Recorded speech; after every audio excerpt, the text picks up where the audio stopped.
Tov, bonsoir, Erev Tov. Vous êtes de venir, Linda, au moins une qui répond, ça fait plaisir, comme d'habitude. Voilà, Erev Tov, Erev Tov. Une bonne ambiance, Bezrat Hashem, on vient de quitter Hanouka, la fête des Lumières, Boucha Abba. Et bien maintenant, c'est à nous de mettre de la lumière à travers l'étude de la Torah. On est aujourd'hui mardi 15 du mois de décembre, le Dalet déjà, Bezrat Hashem, du mois de Tevet. Installez-vous sans trop faire de bruit. C'est ce que nous autres Massim Tovim on te dira Bezrat Hashem ce jour pour la réfouach shlema de tous les malades d'Israël ou Bichlalam, pour cette jeune enfant à Yerushalayim qui a été amputé malheureusement d'une jambe. Il venait d'arriver des Olim Khadashim. Les contes divins on ne les connaît pas, mais ce qui est certain c'est que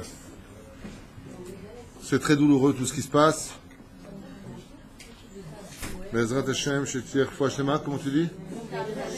Yotam Shmuel Ben Yael Bezrat Hashem réfouach shlema Achlama Meira comme le mot Bezrat Hashem lo pashut. Aval quoi qu'il advienne, Baruch Hashem il est vivant.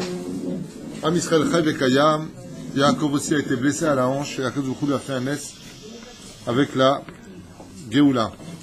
Donc mon épouse m'a fait un chiour, m'a fait un titre, Rasratik, et je doute franchement d'être à la hauteur de ce que vous attendez, de ce qu'on pourrait dire sur ce sujet. Parler du doute. Ben tiens, vas-y, regarde, t'as là-bas, si je ne me trompe pas loin de 800 livres dans la Cécile. Trouve-moi un qui parle du doute. Même Rabbi Nachman, il ne parle pas du doute. J'ai demandé à un Breslev, j'ai appelé, moi, tu as un truc à me donner sur le doute? Il m'a dit, je doute. Ça devient relou à la fin, tu vois. Donc, moi, je me suis noté des trucs à moi tout seul dans mes souvenirs d'études dans le bureau. Voilà. Je me rappelais du doute de venir à Ashdod, du doute de... Et là, tfaddal, on y va.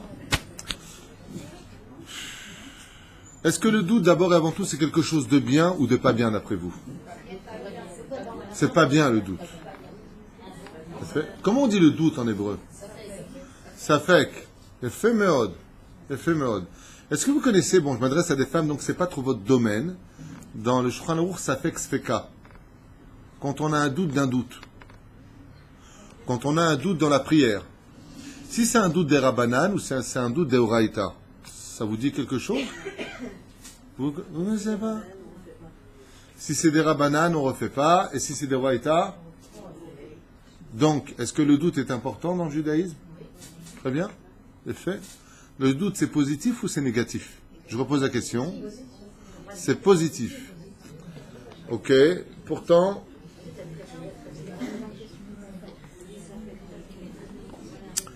Dans la Mishnah 16 du premier chapitre de Masechet Avot, si je me souviens bien, c'est marqué là-bas, Rabban Shimon ben Gamliel Omer, Ase elecha ra vetistalek min hasafek. Alors, je vous dis franchement, le doute, c'est un sujet qui est inabordable sur le domaine de la Torah, parce que commencer dessus, c'est ne plus finir. Parce qu'il y a tout à dire et rien à dire. Alors, on va essayer de développer ensemble des stations que je me suis marqué tout seul, c'est tout seul, j'ai fait des trucs, pour développer un petit peu ensemble ce que ça veut dire. D'abord et avant tout, le doute, c'est quelque chose d'amer. Comment on dit marre en hébreu? J'en ai marre. Comment on dit donc amer en hébreu? On dit mar. Mar, ça s'écrit comment? Même resh. Ça fait 240 au niveau de sa gematria, de son compte numérique, qui correspond au mot safek. De là, vous avez compris que le doute, c'est quand de l'amertume s'installe en nous. Quand je commence à douter de quelque chose, on n'est pas bien. Je commence à douter de mon époux, de mon travail, de ma santé, de l'homme pour sa femme, pour pas qu'il y ait de quiproquo. Je commence à douter de mon avenir, je commence à douter de ma décision d'avoir été dans telle et telle direction. Le doute, c'est, première explication, 240 gematria, mar. Que le doute, quand il s'installe chez nous, il place automatiquement de l'anxiété. La deuxième chose que les Chachamim nous ont expliqué, donc jusqu'à maintenant c'est encore référencé, c'est le Baal HaSafekot. Qui est le Baal HaSafekot? Qui est celui dans la Torah qu'on appelle le maître du doute? Il y en a un qu'on appelle comme ça. Et il a la gematria du mot doute. Bonne réponse. Amalek, gematria, 240. Bezrat Hashem. Gematria 240, pourquoi? Parce que quand nous sommes sortis du pays d'Égypte, Elou Nishmat Yaakov ben Miriam Bezrat Hashem.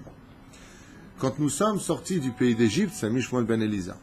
Quand nous sommes sortis du pays d'Égypte, nous sommes sortis avec une émouna de fer. Vaya aminu b'Hashem uv Moshe avdo. Dieu, t'es trop classe. On te kiffe. Qui nous a attaqués? Amalek.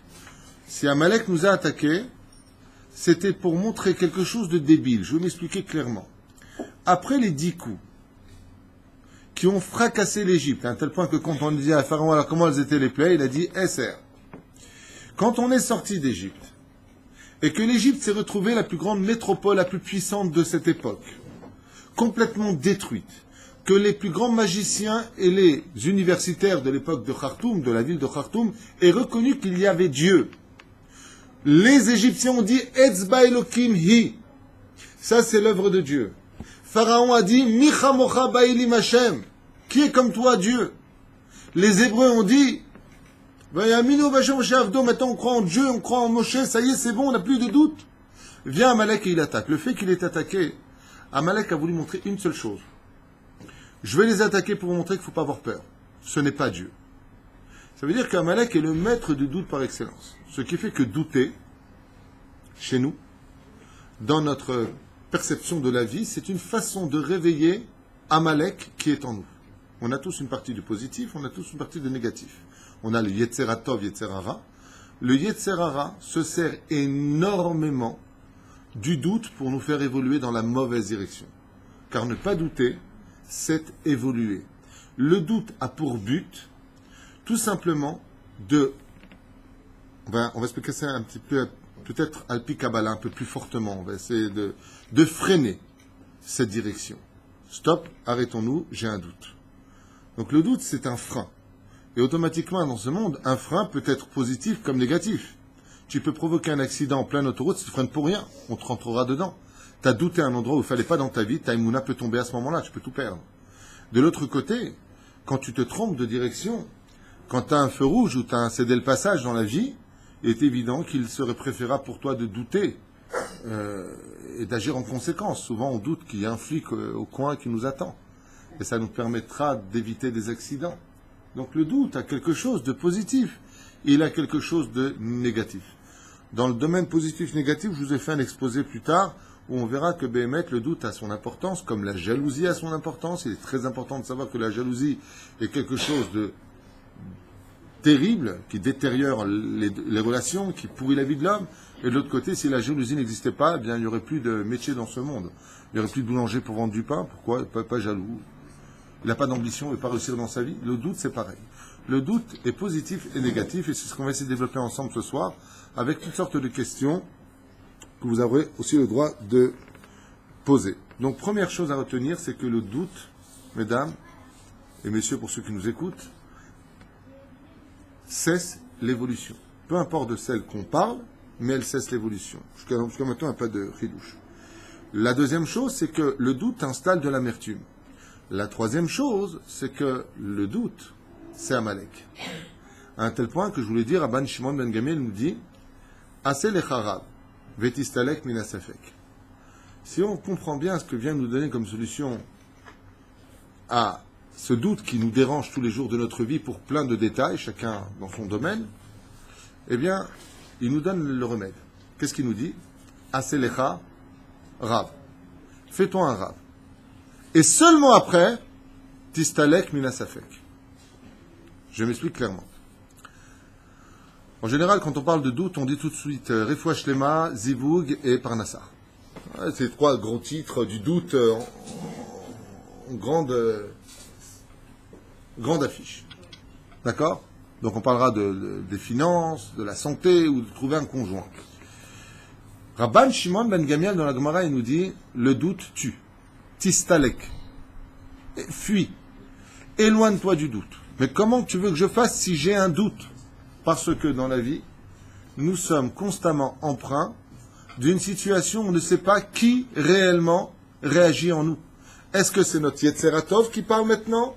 Ou est-ce que c'est notre Yetzerara qui parle maintenant? On est en doute, même nous-mêmes, on ne sait pas des fois qui parlons. On ne sait pas qui nous sommes. Il peut arriver qu'une personne vienne se dévoiler sous une espèce d'identité, mais en réalité, c'est pas lui, mais lui ne le sait pas. C'est ce qu'on appelle dans la psychologie le subconscient. Donc on est constamment en doute, nous-mêmes sur nous-mêmes.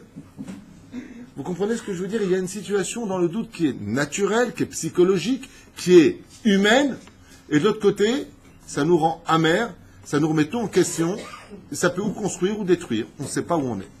C'est pour ça que ça s'appelle le doute du doute, ça fait expliquer. Dans le domaine de la halakha, c'est un autre domaine, mais ce que je veux dire par là, c'est que dans la Torah, on utilise même la notion de « je doute de douter ». Pourquoi? Pour vous dire que le doute est quelque chose d'incontrôlable. Donc pour ça, on va avoir besoin d'un phare pour nous éclairer dans l'obscurité qu'est le doute. Rabban Shimon ben Gamliel nous dit « Asel Rav ». Tu veux te débarrasser de ton doute? C'est pas compliqué, il faut que tu aies un Rav. « Ve'al pihu elech ». Et selon ce que lui il te dira, tu y arriveras. Et si le Rav c'est un naze, je reprends un Mahamar des Rabbanim. Le mec, il avait tellement de doutes dans sa vie que clact. Il a pris un Rav. Et voilà maintenant qu'il doute du Rav. Mais ça finit pas. Ça finit pas. Est-ce qu'il est bon ce Rav maintenant? Ok, j'ai plus de doute, hein, mais lui il est bon. Donc tu remets tout en question. Réponse, et on rentre un peu plus dans le domaine ésotérique. L'antithèse du doute, vous avez compris qu'en hébreu, ça se dit la émouna. D'accord? Par exemple, allez, parlons clairement. Est-ce que j'ai le droit de douter dans ma vie? Non. Un homme qui a... et une femme, un couple, on va dire ça comme ça pour emmener ensemble l'histoire d'un homme et d'une femme. Toute leur vie, ils ont été positifs. La femme a fait ce que Dieu lui demandait. Kissou, jupe, télim, oui chérie, quand tu veux chérie, où tu veux, je t'emmènerai au fond. Et lui, il est là avec 7 kipotes sur la tête, il a 15 barbes, il a la barbe ici, il titille de partout. C'est Baruch Hashem, Imirta Hashem, toute la journée, Ishtabach Shemolahad, et elle a Matzav à la panim. Matzav à la panim. Il y a un moment où tu doutes. Il y a une chose que je ne comprends pas. Le Yetzirah, je vous ai dit, c'est Amalek. Pourquoi? Parce qu'Amalek, comme aujourd'hui, quelqu'un qu'on connaît qui est dans une très très très grosse galère, que je ne souhaite à personne, c'est-à-dire, à côté de lui, vous êtes tous riches, c'est quelqu'un qui souffre énormément. Bon, il décide d'aller dans un bistrot parce qu'il n'a même pas où aller. On va dire ça clairement. Donc il s'installe dans le bistrot. Et là où il s'installe, c'est juste le truc de la loterie nationale. D'accord? La gemme, il faut qu'une non-juive vienne, donne son ticket de loto et qu'elle gagne le loto devant sa tronche. Juste devant lui. Si après ça, tu n'as pas un doute, tu dis, moi, je ne comprends pas un truc. J'aide la Torah. Dès que j'ai un don, je fais un don. Dieu, tu préfères eux que nous? Asher bahar banu in abdin. Qui nous a choisi de quoi? Ribono Shalom, t'es où? Tu vois, quelqu'un qui est dans les mitzvot, quelqu'un qui fait sa alia. Prenons le cas de cet enfant, un couple qui vient d'arriver de France, qui fait sa alia avec une grande émouna. Un tel accident arrive à leur propre enfant. Le doute automatiquement s'installe. Quand vous voyez des gens qui se donnent à fond dans l'étude de la Torah, et que de l'autre côté, vous voyez, avec vos yeux à vous, Ken, je dis bien avec vos yeux à vous et non pas ceux de Dieu, la situation suivante. Le mec, il n'est pas shomer mitzvot, il n'est pas shomer Shabbat, vous l'avez bien compris. Ok? Il fait rien. Et tout ce qu'il fait, ça réussit. Et toi, tu es là avec tes titites et ta mezouza et ton sidour et t'es comme ça, en train de ressembler à Sarkozy quand il avance. Je dis, mais c'est pas possible. Mais c'est pas possible. Tout ça, c'est pour mettre des doutes. Tout ça, c'est du Yetzirah. C'est pour cela que les Chachamim nous ont mis en garde. Velo, taturu, ahare levavchem, ahare enechem. S'il y a une chose dans la Torah, qu'on soit, d'ailleurs on le dit combien par jour? 4 fois, minimum 2 fois, le matin et le soir dans Kirat Shema.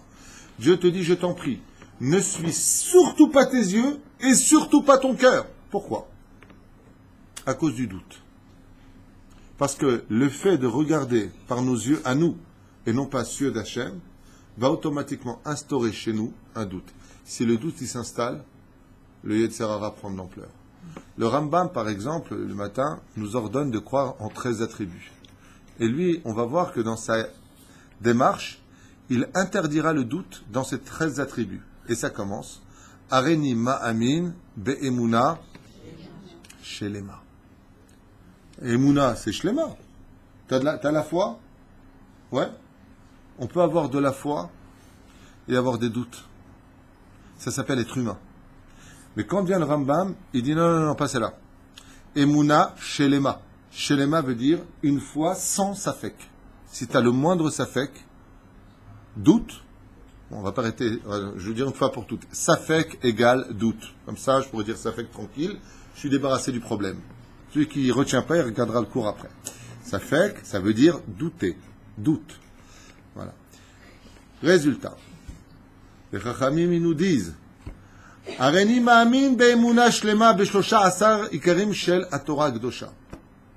שהקדוש ברוך הוא מצוי ומשגיח ואין לו גוף ואין לו דמות הגוף שהוא קם לו לכל כלומים ואין עבודה לזולתו, toute la liste. Voilà ce que le Créateur du monde te demande, de n'avoir aucun doute. Quand tu lis une halakha, qu'on te demande de porter des jupes longues et non pas des jupes courtes, quand on te demande de faire attention à ce que tes coudes soient couverts, quand on te demande de manger strictement Chalak Bet Yosef, quand on te demande, qu'est-ce qui va se passer chez nous? Mazé Meshane. Parce que le doute s'installe automatiquement si on pense qu'on n'a pas compris de quoi est-ce qu'on parlait. Je vois pas l'importance. Et ça se traduit d'ailleurs souvent dans les paroles. Je préfère être comme je suis qu'avec une femme avec un kissouille qui ment toute la journée et qui fait du lachonara. Il n'y a pas de rapport. Elle est ce qu'elle est. Elle paiera pour ce qu'elle a fait. Toi, tu es dans ton domaine. Il n'y a pas de comparaison à faire. Tout ça, ça s'appelle le safek. Le safek, si vous renversez les lettres, ça fait les lettres du mot psak. Psak, ça veut dire décret. Le doute, c'est un décret. Il vient décréter quelque chose dans ton énergie qui s'appelle la Emouna. Alors je vous explique clairement. Tout à l'heure, on a dit que Rabban Shimon ben Gamiel nous dit Ase lecha rav et tistalek min hasafek. Qui viachol que si tu as un rave et que Bémet, comme le dit la Torah, s'il te dit que ta droite c'est ta gauche et que ta gauche c'est ta droite, vetilech al piou, c'est-à-dire que tu vas sur ce chemin-là. La question qu'on a dit tout à l'heure, mais attends, mais si le rave, il est pas bon, et si j'ai un doute sur lui, il disait l'homme échané. C'est pas important. Pourquoi c'est pas important? Parce qu'il y a une énergie, et le doute est une énergie, l'aïnara est une énergie, la parole est une énergie. Si j'avais ici des ultraviolets, vous verrez autour de mon corps une tonne, non pas de lumière, je ne suis pas un allumé, mais une tonne d'énergie autour de moi. Cette énergie-là, elle peut évoluer ou être stoppée. La Emunat Chachamim, le fait, dire à Ban Shimon ben Gamiel, à Selecha Rav, j'ai maintenant un Rav, la Emuna que moi je vais mettre en lui, me donnera la réussite dans ses paroles à lui. C'est pour ça que vous pouvez tomber sur des charlatans, des gens qui pourraient se faire passer pour des rabbanim, et tout ce qu'ils disent se réalise. C'est parce qu'en réalité, vous leur avez donné la Emuna dans leurs propos. Prenons ce que dit Rabban, qui c'est, non, le Rabbi Nachman de Breslev. Très bien. Rabbi Nachman de Breslev te dit, fais très attention. Quand tu viens voir un malade, et que ce malade, on te dit que ça fait kraï, ça fait kmet, ça fait qu'on ne sait pas. On doute s'il va vivre, on doute s'il va mourir. Et que tu vas be'emuna shlema que be'met akol yeh beseder. Que les médecins te disent, je reprends Rabbi Nachman, il n'en a que pour, Hazve Shalom, tant de temps. Rabbi Nachman dit à ce moment-là, l'énergie de la parole est dans les airs, c'est à toi de l'emmener où tu veux l'emmener. Si tu viens et que tu lui dis, quoi be'met, et que tu pleures, tu reçois. Tu viens d'emmener l'énergie vers le trône divin, c'est ça se réalisera, dit Rabbi Nachman, pas David Huitou. Tu viens de donner un koach de cette énergie. Si de l'autre côté tu dis, Chazve Shalom, il n'y a que Dieu qui dit, Bezrat Hashem ou Yichye. Tu viens de donner un enterrement à la parole qui est sortie négative, et tu viens de faire naître le positif.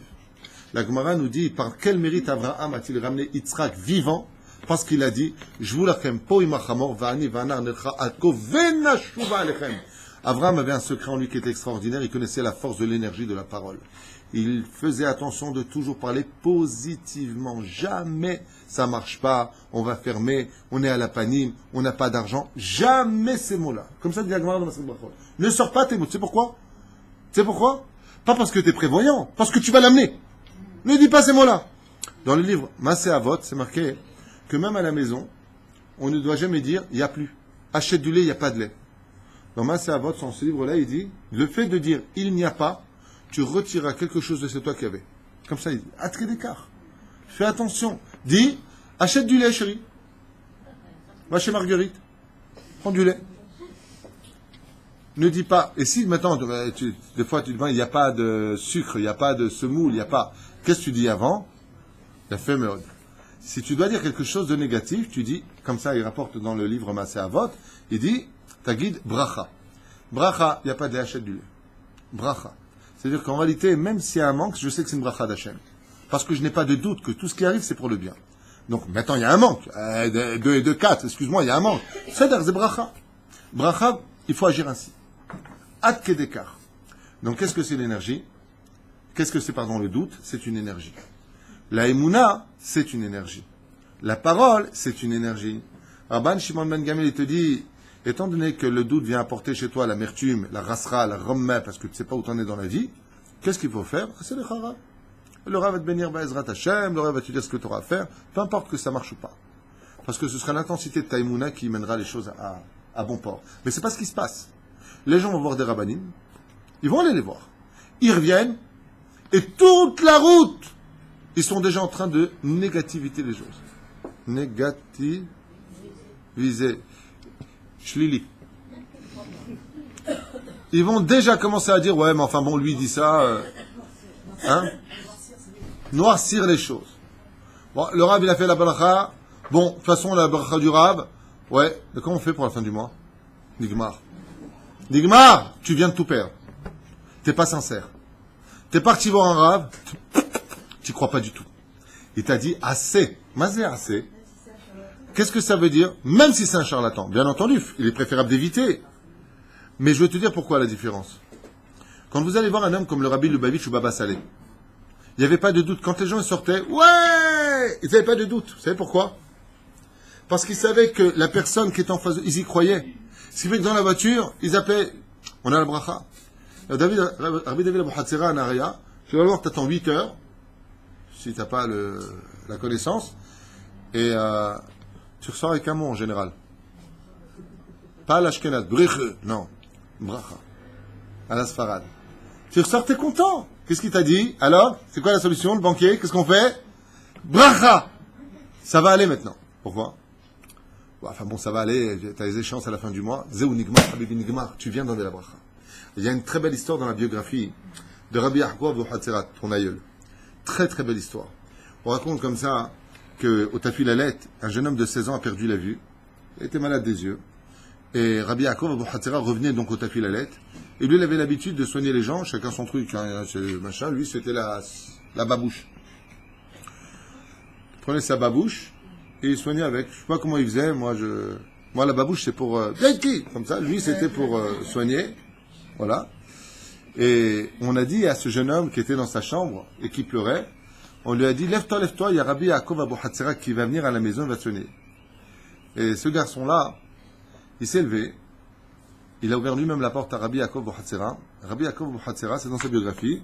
Il lui a passé la babouche devant les yeux. Et cet enfant a vu. Directement, sans aucun effort. Seulement, ce qui s'est passé, c'est que Rabbi Yaakov Abu Hatzera a repassé sa babouche devant ses yeux, lui a donné le dos, il est parti, il est redevenu donc aveugle. Il s'est mis à pleurer en disant, Rabbeinu, bo, masitali. Il a dit ça en marocain, je sais pas comment il a dit.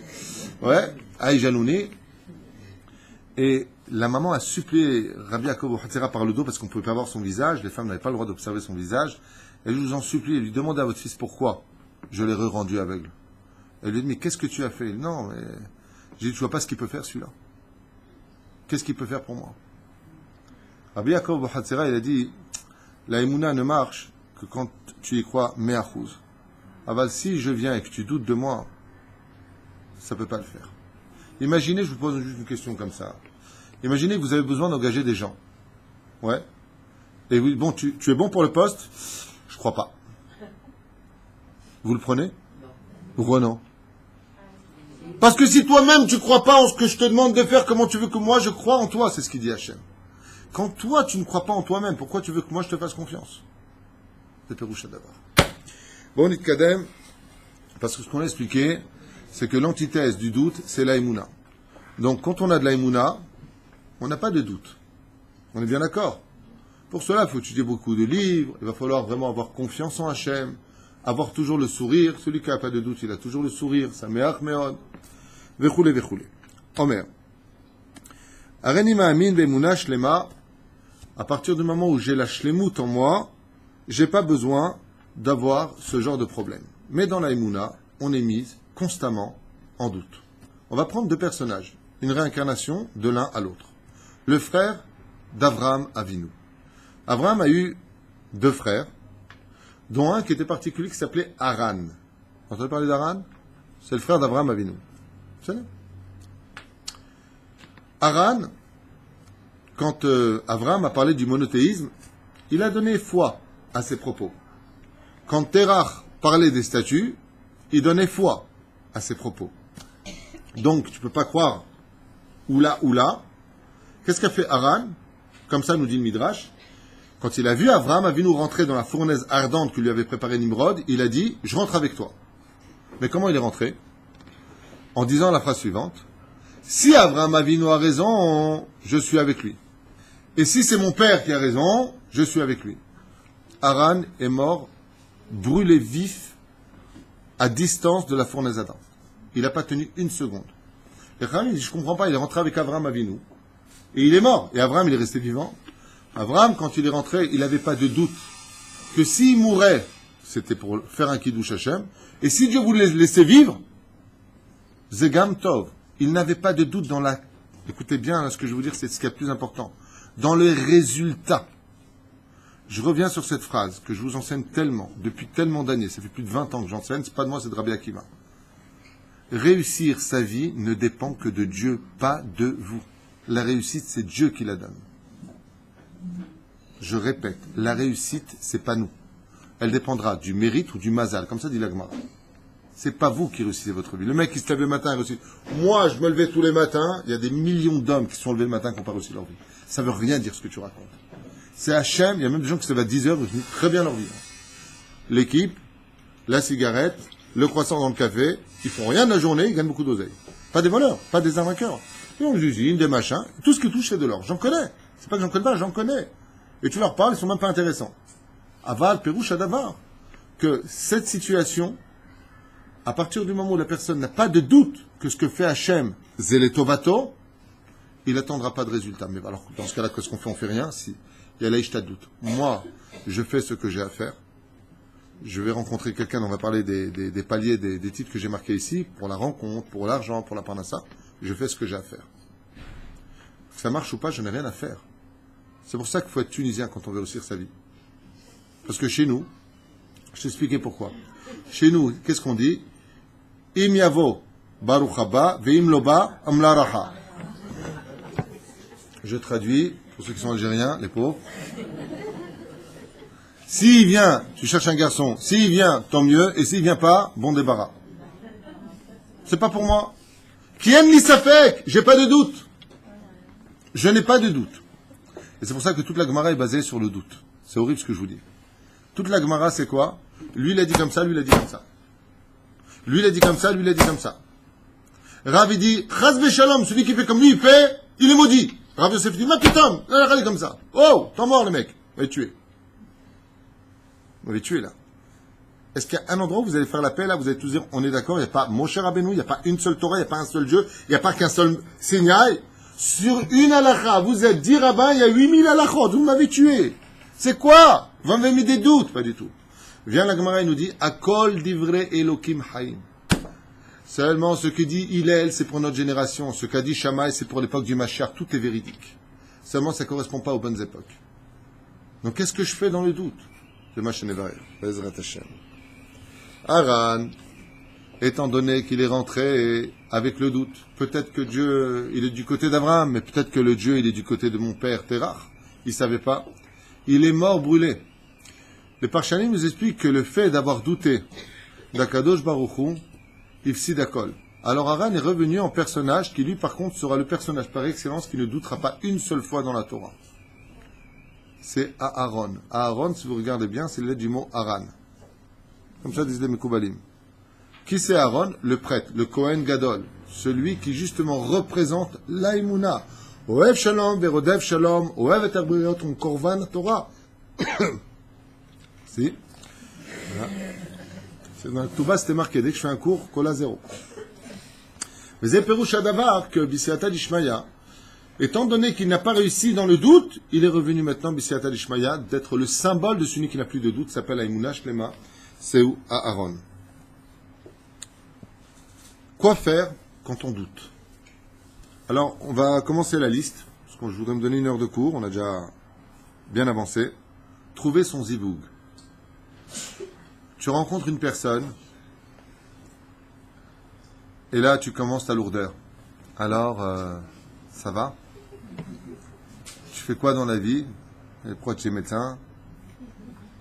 Tu veux chez moi. Alors, et 3 heures plus tard, et alors? À un moment, c'est peut-être évolué dans la discussion. Et puis, tu l'aimais pas trop au début, puis maintenant, tu commences à découvrir des facettes avec une faussette. Tu commences à... Et puis, il est bien, le mec, en fin de compte. Et puis, tu fais connaissance avec la mère, le père, le Saint-Esprit. Et puis, je sais pas, il y a un truc qui va pas. Et là, tu sais pas quoi faire. Et t'es là.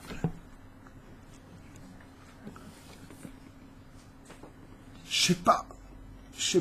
Il y a un mariage, si Dieu veut, cette semaine, dans la semaine prochaine, d'une femme qui a énormément douté de son conjoint, de son khatan, et je lui ai dit, fonce.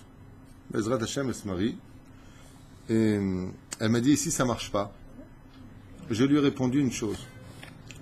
Et là, je vous demande d'ouvrir bien grand vos oreilles. Tu ouvres bien grand les oreilles. Rivka demande à Yaakov d'aller voir Yitzhak pour prendre la bénédiction de Esav. C'est clair jusque-là? On va pas prendre de faire des trucs, c'est clair ce que je dis, Nachon. Quelle est la réaction de Yaakov? Aval im Abba, Emusheni. Mais si mon père me demande de m'approcher et qu'il me touche, il verra que je suis lisse, alors que mon frère est poilu. Rivka, alors lui répondit Rivka, bon, va dans la chambre et apporte le fameux manteau de Izim que tu mets sur toi. Les Chachamim nous disent, écoutez bien, les Chachamim nous disent, vous savez pourquoi Yitzhak il a demandé à Yaakov de venir, afin que Emusheni Avi, qu'il le touche, parce qu'il l'a dit. Je ne sais pas si vous comprenez ce que je viens de dire. Pourquoi est-ce que Rivka l'a pas dit? Rivka, elle est pas bête, elle connaît Captain Caverne, c'est son fils, et puis elle a Chalak Bet Yosef, c'est Yaakov, donc elle connaît ses enfants. Elle sait très bien que l'autre, quand tu lui serres la pince, t'as l'impression d'avoir une éponge avec des poils. D'accord? Ça s'appelle Esav. Elle sait très bien que Esav, il tient dessus. Donc pourquoi elle lui dit pas directement, va prendre, déguise-toi? Elle lui dit quand dans le texte, quand Yaakov a eu un doute. Elle lui a dit, mon fils, qu'est-ce que tu viens de faire? Cet exemple-là, hein. Donc tu as compris pourquoi à la fin Yaakov lui dit, viens, Yitzhak il dit à son fils, viens, je vais te toucher. Les Parchanim nous disent, il a demandé à le toucher parce que Yaakov a dit, et s'il veut me toucher? Je lui ai répondu à cette fille, si tu as un doute pour te marier, ne te marie pas. Oui, mais alors comment je peux savoir que c'est lui? Alors je répondu une deuxième chose. Les meilleurs couples divorcent, à plus forte raison ceux qui ne se connaissent pas. J'ai jamais vu quelqu'un rentrer sous une choupa en disant, bon écoute, je me marie avec toi 2 ans et après je te donne le quête. Hein. On se marie pour la vie. Et ce qu'il y a, il y a. Et quand ça arrive, ça arrive. Et mal à la saute. Et si on va vivre heureux, tu sais ou tu sais pas? Tu sais pas. Il n'y a pas de garantie. Il n'y a pas de garantie. Alors c'est quoi quand tu rencontres quelqu'un, si tu veux savoir si c'est bien ou pas, vous regardez le cours sur comment trouver son conjoint. Comment s'appelle le cours où je parle de ça? Pourquoi le mariage, pourquoi le divorce? D'accord. Là-bas aussi j'en fais une parenthèse. Et là-bas on explique clairement, l'Isiata d'Ishmaïa, que toi tu as un programme. Apprendre à savoir qui est ce garçon. Bon, je parle pour les filles, mais ce que je dis pour les filles est valable de l'autre côté, pour les garçons aussi. Ken, qui est ce garçon? Renseigne-toi sur sa famille, renseigne-toi dans son travail. Va demander, demande, et je sais que je vais vous choquer, mais je m'en fiche. Demande un bilan de santé. Pourquoi t'engager dans une histoire où la personne, elle est, excusez-moi, peut-être que je vous choque, hein? C'est-à-dire, Aval, ce sont des domaines, si tu les as vérifiés, Si cette personne, elle peut avoir un enfant, elle peut pas avoir un enfant, si elle n'a pas un problème, c'est pas qu'on la juge, mais quand tu fais un chidour, c'est pour te marier. Tu dois rien pour l'instant à cette personne. Une fille rencontre un homme, cette personne a des problèmes psychologiques. Ben, oui, mais elle l'aime, elle n'est pas psychiatre. Tu lui dois rien, donc arrête tes bêtises. C'est juste un instant. Ce que je suis en train de vous dire, mais j'y arrive. Si, en deux mots, ce que je veux faire comprendre, c'est qu'il y a un mode d'emploi, aussi simple et bête que ce soit. Il y a un mode d'emploi dans la vie. Sache où tu mets les pieds. Pourquoi Dieu t'a donné un sechel? Pour penser. Pourquoi Dieu t'a donné des yeux? Pour voir. Je ne parle pas de l'interdit, je parle de... Analyse les choses. Comprends les choses. Tu vois une personne qui a un problème. Tu as une personne qui trempe de la main. Est-ce que tu prends de la drogue? Est-ce que tu prends quelque chose? Est-ce que tu as été alcoolique? On ne pose pas de questions. Et après, on se trouve que moi, j'ai des shlom baït où la femme a découvert que son mari, c'est un ancien alcoolo ou le contraire. Pourquoi tu t'es pas posé les bonnes questions au bon moment? Ouais, parce que l'amour entre aveugle. Très bien, mais en attendant, tu es dans le pétrin. Zépiroucha d'abord que la Torah, je parle de ce plus tard, dans le monde Haredi, dans le monde des extraterrestres, nous, nous, les extraterrestres qui venons de la planète Mars, quand on fait un shidour, on rencontre quelqu'un, on demande une prise de sang, par exemple. Ouais, on est bête, hein. Mais pourquoi faire? Pour enlever les doutes que tu peux enlever. Pardon? Le doute, il n'est pas là-dessus. Le doute, je vais expliquer où il est. À partir du... Mais le doute, il est basé sur quoi? Sur quoi il peut être basé, le doute? Tant que tu n'as pas vécu avec lui, tu auras toute ta vie des doutes, puisque la personne change toujours après le mariage. Tout ce que vous connaissez avant le mariage, c'est la chose suivante. Je veux pas te plaire, je ferai tout pour te plaire. Des deux côtés. Vous comprenez ce que je veux dire? Maintenant, dans la Torah, les Chachamim nous disent, ça par contre c'est référencé, les Chachamim nous disent, voilà, tu as une tavla, ok? Tu fais des X, ça c'est bon, ça c'est pas bon, ça c'est bon, ça c'est pas bon. Je veux étudier, je veux pas étudier, je veux un mari qui étudie, une demi-journée, je veux qu'il travaille. Tu sais ce que tu veux? Toi, tu n'as pas de doute sur toi, donc tu sais ce que tu veux, tu fais ce que tu veux de ton côté. Maintenant, une fois que tu as tout cela devant toi, Hachem est avec Zivugim. Dans ce cas-là, tu comptes sur Akadosh Baruch Hu en disant Ribono Shel Olam, en ce qui me concerne, c'est clean. En ce qui te concerne, toi, le personnage, il est bon pour moi, prie. Tu comprends ce que je veux te dire? C'est pour ça que les Chachamim nous disent, il n'y a pas de celui-là, il est bien pour lui, celui-là, il est bien pour lui. En davar kazé, s'ils sont humbles tous les deux, tout le monde est pour tout le monde. Peroucha davar, que chaque personne pourrait aller très bien dans la vie, s'il y avait beaucoup d'humilité. Mais comme on n'en a pas beaucoup, parce qu'on est rempli de fatigue, d'orgueil, de cris, de colère, et ainsi de suite, donc il y a beaucoup de bras de fer dans les couples. Mais si les deux conjoints étaient humbles et savaient s'écouter, ça irait mieux. En attendant, la personne vient pour se marier. Il y a autant de mariages que de divorces. Est-ce que toi, le personnage qui est devant moi, qui a 5 ans plus que moi, si la fille a 5 ans plus que lui par exemple, il se marie en connaissance de cause, il sait ce qu'il veut, il sait que ça ne le dérange pas pour l'instant, on va l'éclaircir sur un avenir de 10 ans plus tard, voilà quel âge elle aura, voilà quel âge tu auras, fais attention parce que tu risques de lui faire mal. Une fois que tu sais tout ça, tu as retiré les doutes terrestres. Les doutes d'en haut s'appellent, et je dis parce que cette phrase vous l'entendrez à la fin aussi, l'ineder, Tamim, Tiyu, Imachem, Elokechem. Voilà la réponse de la Torah au doute. Je viens de vous donner le remède d'Hachem. Hachem, il te dit Tamim. Mais c'est Tamim. Alors ça se traduit par simple, intègre, tout ce que vous voulez. Naïf, ça peut se traduire aussi comme ça, il y en a qui le traduisent comme ça. Ça vient aussi du mot tamoua, qui veut dire s'étonner. Tamim, Tiyu, Imachem, Elokechem, ça veut dire qu'avec Hachem, il ne faut pas trop poser de questions. Hachem, mais avec Zivugim. Je vous racontais avec le Rav Kadouri. Il était à Belleville chez Nani, et il y a un Tunisien comme ça qui vient le voir avec une cigarette jaune comme ça, il dit ah, Haïf Rabbi, hey, toi qui crains Dieu. Voilà, moi je suis pas marié. Où elle est ma femme? On m'a dit il y avait une femme pour un homme. Le Rav Kadouri lui a dit elle est dans la cuisine. Il y avait une cuisinière là-bas chez Nani qui était en train de mettre un plateau dans le four. Il lui a dit ah, madame. Ah, elle lui a dit comme ça. Haïf Rabbi, il a dit tu es ma femme. Il a dit viens, on va se marier.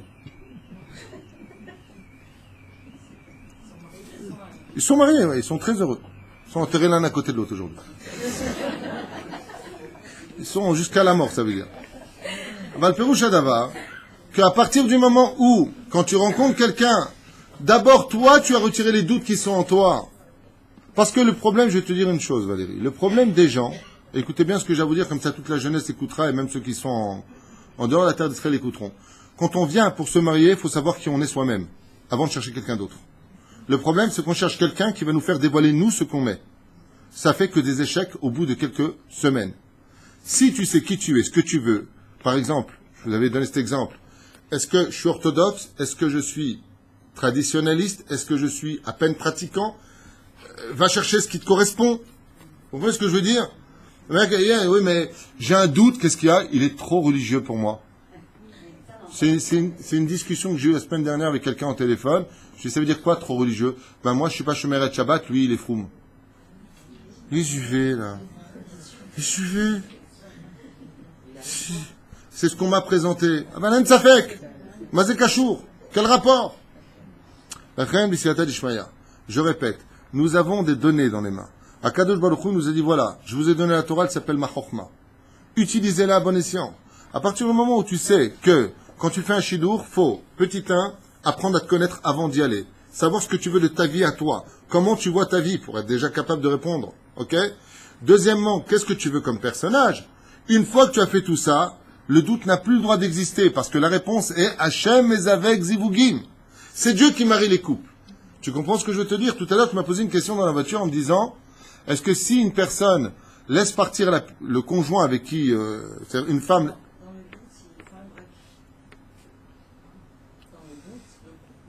Ça peut faire partie d'une stratégie pour un couple qui ne sait pas où on en est de faire un break. C'est une stratégie, je dis pas le contraire. Mais tout à l'heure, tu m'as posé une question qui était un peu plus qu'un break.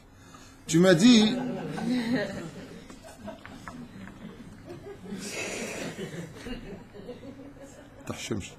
Tout à l'heure, tu m'as dit, est-ce que si une femme laisse partir son fiancé, étant donné que c'est Dieu qui marie les couples, est-ce que de toute façon, il reviendra sous la roupa si c'est lui? C'est la question que tu m'as posée. Et je t'ai répondu, non. La Gemara dit non. Elle dit pas oui. La Gemara, elle te dit, Al titma'amea. Shema yagdim lecha acher. Voilà la réponse de la Gemara. Quand tu as quelqu'un, ne tarde pas trop. De peur. Ça vous intéresse ou pas? Parce que je veux bien être humble, mais ce que j'ai à dire, je le sais déjà. Je plaisantais. Alors, non mais c'est vrai en plus. Non, je ne veux pas perdre le fil. Je m'explique. Elle, c'est son nom. Elle est avec lui. C'est son nom aussi. Maintenant, lui et elle ont un doute sur leur histoire de couple. Ils sont en doute. Dans ce cas-là, si on est en doute, mon épouse dit break, cœur brisé.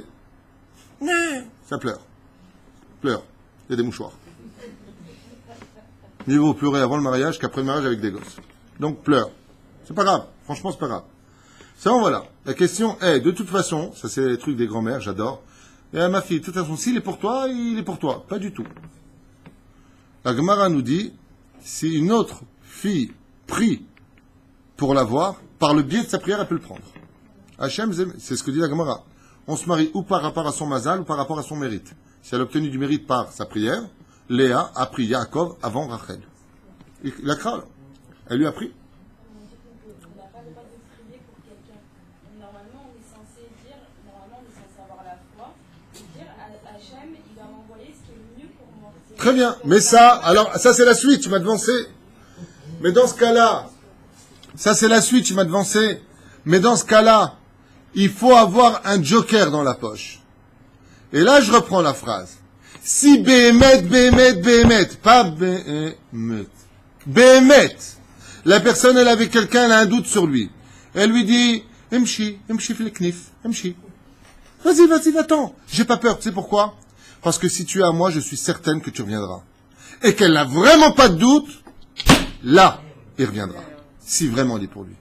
Mais c'est pas du tout ce qui se passe. Vas-y, de toute façon, tu peux partir, c'est pour moi. De toute façon, t'es pour moi. On croit pas en ce qu'on raconte, mytho. On est des mythos.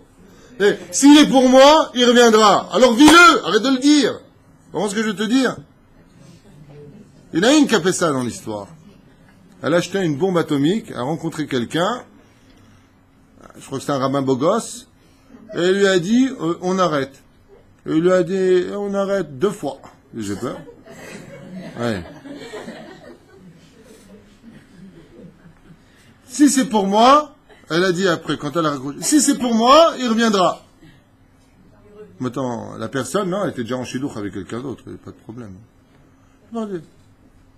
Mais cette personne, quand elle a raccroché, Béhémet, quand elle a dit si il est pour moi, il est pour moi, et pourtant beaucoup de gens lui ont mis des choses dans la tête. Ça va pas, c'est un super garçon, qu'est-ce que tu viens de faire?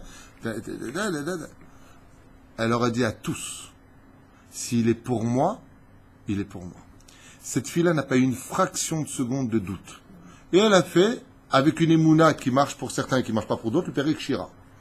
40 jours d'affilée. Elle a fini le Perek Shira, elle a dit maintenant Hachem, c'est à toi de me donner une réponse. Ce Khatan l'a appelé le même jour. Le jour où elle a fini le Perek Shira. Ouais. Et tu sais pourquoi? Parce qu'elle n'a pas douté de la force du Perek Shira, et elle n'a pas douté de la force d'Akadosh Baruch Hu, et elle n'a pas douté une seconde de rien. Donc il n'y avait pas de doute. Comme il n'y avait pas de doute, le Khatan est tombé dans le piège. Il a...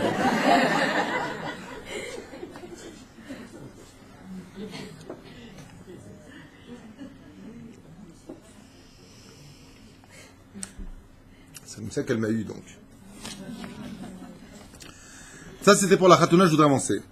Dans les Hasakim, on ouvre des affaires de droite et de gauche. Alors, il y en a qui vous diront, dans les Hasakim, c'est pas du tout le moment d'ouvrir des affaires. Vous vous trompez. Il n'y a pas de bon moment et de mauvais moment pour ouvrir des affaires, sauf dans le domaine de la Kabbalah. Il y a des jours qui brillent plus que d'autres. Je le reconnais, c'est marqué dans le Sefer Yetzira, dans certains livres kabbalistiques, il y a des jours comme le mardi qui brillent plus que le... Et ça dépend pour quel... Si tu préfères. Ah ben on s'en fiche. Il y a des jours où c'est off par rapport au bélier. Tel jour, dans tel mois, c'est hyper productif pour lui. Le bélier, dans tel mois, c'est pas le moment de faire des affaires. Ça existe dans mon livre sur les Mazalot. Il en parle. Rabbi Nachman en parle. Super. Ah ben une fois de plus. Il y a des gens qui se sont énormément enrichis pendant les guerres. Et pourtant, c'était la période de destruction. Chacun avec son mazal. Il n'y a pas de bonne période, mauvaise période. Faut être prudent, faut être prudent. Quand tu prends quelque chose, tout à l'heure on était avec à la banque, avec la banquière qui nous expliquait les choses, elle nous disait que les gens, c'est vrai, les gens signent, ils regardent rien. On leur donne un papier à signer, on pourrait leur faire signer n'importe quoi, ok, ils signent. Et après ils te disent, tu vois, mais regarde ce que tu fais, regarde ce que tu signes. Dieu t'a donné un sechel. Retire les doutes qui peuvent être dans tes mains. Et après, si tu as des doutes en ce qui me concerne Hachem, ça s'appelle Tamim Tiyu Im Hashem Elokechem. Moi, j'ai fait ma ishtadlut. Baba Saleh Alav Shalom, qui était de Djerba. Ça va, du tafilalet au Maroc, ça va. Je vous le rends. Il est arrivé à Bordeaux, ils ont fait un migvé. Vous connaissez son histoire du migvé, là, à Bordeaux? Ouais. Il est arrivé, il a pris les mesures, et puis Baba Saleh, il a regardé le migvé comme ça, et puis c'était en plein mois d'août. Et puis il a demandé à Hachem de faire tomber la pluie. C'est lui qui a fait les finitions du migvé. Il a levé les yeux vers le ciel, il dit Ribono Shel Olam, le migvé, il a été fait. Maintenant, c'est à toi de faire tomber la pluie. Un nuage noir devant tout le monde vient au-dessus du migvé, prac, et fait tomber de la pluie. Baba Saleh, quand il voit l'eau qui commence à remplir le migvé, il dit il y a un problème. Il dit quoi? Il y a une mahloquette. Il y a une mahloquette dans l'halakha, et le problème de l'évacuation de l'eau pour entrer dans le migvé, c'est une mahloquette. Qu'est-ce qu'il fait Baba Saleh? Il interdit à quiconque de mettre la main, il descend dans le migvé, il vide lui-même le migvé jusqu'à la dernière goutte, il arrange le problème à l'intérieur, qu'il n'y ait plus de doute vis-à-vis de la halakha, il ressort, maintenant il fait un soleil chaval al-azman, ok? Ribono Shel Olam l'irvotra, pour ne pas qu'il y ait de doute dans la halakha, le vakasha maintenant à toi de faire le reste. Est-ce que la pluie, on a la clé de la pluie dans les mains? Non, on n'a pas. C'est à toi d'agir. Cette histoire de Baba Saleh nous montre exactement comment vivre notre histoire de doute. Est-ce que tu as fait ce que tu devais faire? Est-ce que tu t'es renseigné sur le travail? Est-ce que tu sais si ça marche ou pas? Le mec s'installe où? Il s'installe en Sibérie pour vendre des congélateurs. Et il dit, je doute que ça marche. On lui dit, Tembel, ça ne marchera pas. Pourquoi? Parce qu'il faut te renseigner où est-ce que tu vas. Il y a des gens qui sont professionnels. En Israël, Béhémet, on a des professionnels, des jeunes professionnels. Ils font un séquer. Un séquer, c'est-à-dire que quand tu viens ouvrir quelque chose, ils calculent sur une semaine c'est pas une blague, hein. Sur une semaine, ils ont un stopper combien de gens passent sur ce trottoir. Combien de sacs sont sortis des magasins qui sont ici ou pas. Ils vérifient. C'est des professionnels, c'est pas des religieux, hein. Ce sont des conseillers, des gens qui te disent exactement comment ouvrir. Ce sont par exemple Cofix qui est ouvert ici. C'est un jeune qui va te dire exactement où ouvrir pour que ça marche. Mais comment il fait ça? C'est un fakir le mec ou quoi? Pas du tout. Pour ouvrir les restaurants, les chaînes de restaurants, les chaînes de magasins, ce sont des gens qui viennent et ils viennent pas avec la mouna de Dieu, hein. Ils viennent avec la mouna que Dieu nous a donnée. Ma faculté. J'ai un stopper. J'ai des yeux pour voir. J'ai des oreilles pour entendre. Combien vous payez le loyer? Combien coûte l'arnona? Combien tu peux faire par jour? Est-ce qu'il y a un potentiel d'au moins 300 clients par jour qui passent? Ça s'appelle la mouna. Dans le Shulchan Aruch, on nous dit qu'un vrai Baal Emouna, c'est celui qui compte pas sur le miracle. Alors ceux qui y comptent, ils comptent sur toi. Fais ce que tu as à faire. Et après, une fois que tu as fait, ça marche ou ça marche pas, ça c'est Dieu qui décide. Vous avez des restaurants, ici ça me rend fou. T'en as un qui est plein, l'autre qui est vide. Un qui est plein, l'autre qui est vide. C'est vrai ou faux? Pire, le mec qui est vide, il part ruiné, l'autre il vient dedans, il est plein. C'est des choses qu'on ne contrôle pas. Zémet Hachem. Dieu il fait ce qu'il veut, ça n'a rien à voir avec le doute. J'avance. Combien de femmes voudraient tomber enceintes de leur mari, s'il vous plaît? Combien de femmes rêveraient d'avoir encore des enfants? Ils viennent de se marier, 2 ans se sont écoulés, le doute s'installe. On est noir, là, et ça commence. Petit 1, parole négative. Petit 2, de toute façon, rien ne va entre nous. Parce qu'il y a un problème de travail, pas d'enfant. Alors maintenant, un petit problème de travail, tu vas négativiser les choses. Voilà. Négativer. Négativer. T'as un doute?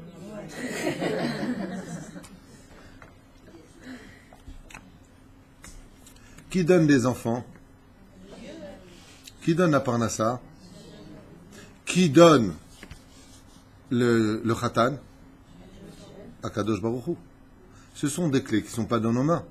Azman la ila asot. Qu'est-ce qu'il me reste à faire? Rayer tous les doutes qui sont en moi. Par exemple, quelqu'un ne sait pas travailler. Il dit, tu vois, Dieu ne veut pas que je travaille là. Non. Va faire un stage, apprends à travailler, apprends à parler, apprends à tel métier, et tu sauras faire les choses. C'est pas shoot. C'est pas que t'es naze. T'es pas né avec une truelle dans les mains. T'apprends un métier. Tu apprends avec le temps. Beaucoup de gens, j'avais un beau-frère, il est chirurgien. Il a fait sa vie en Israël, il est menuisier. Il n'a jamais été menuisier de sa vie. Il s'est opéré des corps parfaitement. Le poste qu'il lui avait donné à l'hôpital était très mal payé. Il a dit, je préfère être menuisier, j'ai plus de boulot comme ça. Il est menuisier. Il s'est réadapté à une situation. Mais il y a une chose qui était certaine, c'est qu'il n'avait pas de doute qu'il pouvait réussir. Je ne sais pas si vous comprenez les mots. Et il a réussi. Il a quitté le pays. Alors, je plaisante. Vechan à la parnassa, la Gemara nous dit, une fois de plus, surtout quand on est une femme, les femmes sont remplies de doutes. C'est un cours qui va très bien aux femmes, parce que s'il y a un symbole, qu'est-ce que c'est un doute? Je tourne la caméra. Ça s'appelle une femme. Les femmes ont besoin d'être sécurisées. C'est normal, elles ont de la bina, elles ont besoin de tout contrôler, tout comprendre. T'es avec qui? C'est ta sœur. Allô? Pourquoi t'appelles mon mari? Tout contrôler. Avec qui tu es, ce que tu fais. Tu payes ta facture d'électricité. Tu vois, chérie, il fallait pas t'inquiéter, elle est payée. Et comment on fera le mois prochain? Hein? Qui t'a dit qu'on vit demain? La femme, elle a besoin de ça. Elle a besoin d'enlever ses doutes, ses suspicions. Parnassa, réponse des Chachamim. Je reprends maintenant ce que nous enseigne la halakha. Tout celui qui mange aujourd'hui et qui dit qu'est-ce que je mangerai demain fait partie des gens qui n'ont pas d'émouna. Les matins émouna, ça veut dire qu'ils ont très peu d'émouna. Vechen, est-ce que c'est Akadosh Baruch Hu qui t'a laissé manger en Égypte? À plus forte raison, quand tu rentres dans le désert, qu'est-ce qu'ils ont dit? Mais comment on va manger? Comment on va boire? Chut, rentrez.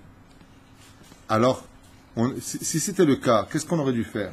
On aurait dû laisser nos troupeaux en Égypte. Pourquoi s'enquiquiner avec un troupeau? Dans le désert, c'est pas agréable un troupeau qui marche dans du sable. C'était la ishtadlout du peuple juif. La ishtadlout, c'est d'enlever ses doutes. Je me lève le matin pour enlever mes doutes. Je fais ce que j'ai à faire pour enlever mes doutes. Mais la réussite, je vous l'ai déjà dit, c'est Dieu qui décide. Personne. Nekuda, on avance. La refoua chez Lema. Refoua chez Lema, c'est un long sujet. Le doute d'Afka dans la maladie, c'est quelque chose de positif et de négatif. Parce que quand tu es malade, et que tu penses que tu vas pas finir le mois, je parle pas financièrement, je parle de maladie, hein. Tu deviens très agréable d'un coup. Tu vois ta femme qui passe, tu dis Mechila, hein. Non? T'appelles tout le monde. Dis-moi, je te devais pas de l'argent. Non, tu m'as payé. T'es sûr, hein, parce que, tu sais, je m'excuse si je t'ai blessé, je t'ai vexé.